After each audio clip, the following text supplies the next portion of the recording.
ரோமர் 15ஆம் அதிகாரம் 32வது வசனத்தை வாசிக்கலாம்.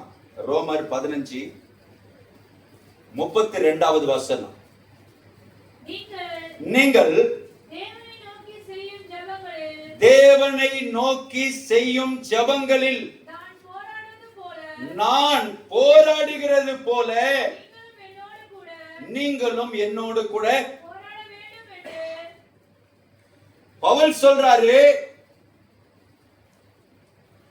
ஜெபங்களில் நான் போராடுகிறது போல நீங்களும் போராட வேண்டும்.